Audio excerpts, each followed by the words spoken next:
Assalamualaikum warahmatullahi wabarakatuh. Salam sejahtera. Kita masih sharing tentang proses recruitment and selection. Kali ini saya akan bahas tentang proses recruitment and selection itu juga berpengaruh terhadap organisasi. Dan penting bagi kita, organisasi secara visi, secara umum akan menciptakan profit growth atau keuntungan yang terus-menerus. Dan di mana posisi rekrutmen dan posisi selection pada konteks ini, pastinya ada dua variabel yang akan menentukan proses rekrutmen and selection itu menjadi sebuah strength, sebuah kekuatan yang ada dalam sebuah organisasi. Yang pertama, proses rekrutmen and selection itu harus menghadirkan variabel sales.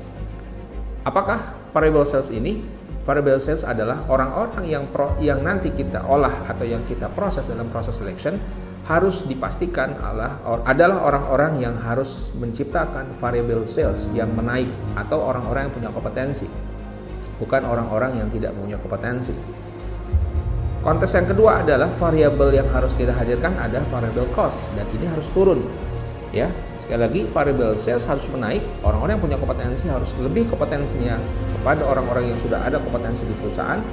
Yang kedua, harus mempunyai variable cost. Nah, variable cost ini pastinya untuk menciptakan profit growth tadi harus turun. Artinya apa? Biaya-biaya cost pada proses rekrutmen atau orang-orang dalam sisi kompetensi dan kualifikasi harus memenuhi kualifikasi yang baik dan kompetensi yang baik. Bukan kebalikannya, kompetensi kualifikasi yang menurun atau yang tidak memenuhi syarat tadi.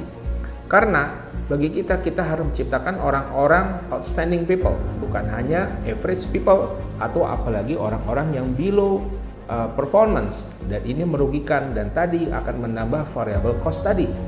Dan hadirnya orang-orang yang mempunyai kompetensi tadi akan menjadi sebuah penciptaan profit growth yang terus menaik.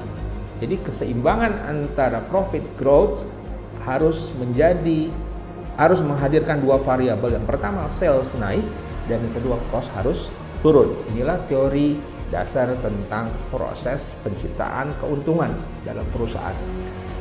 Hadirnya orang-orang yang kita rekrut, yang kita tempatkan dalam perusahaan, yang kita akan tempatkan pada posisinya juga harus menjamin continuous improvement, perbaikan yang terus-menerus.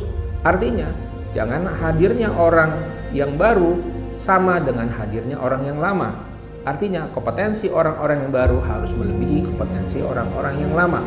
Dan ini akan menciptakan behavior change, perubahan perilaku. Dan ini modal perusahaan untuk terus bangkit, untuk terus survive, untuk menghadirkan goals atau visi, misi perusahaan ke arah yang tepat atau on the track.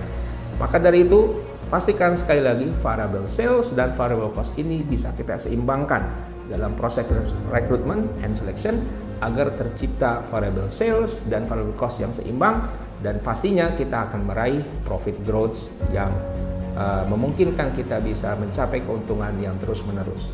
Terima kasih.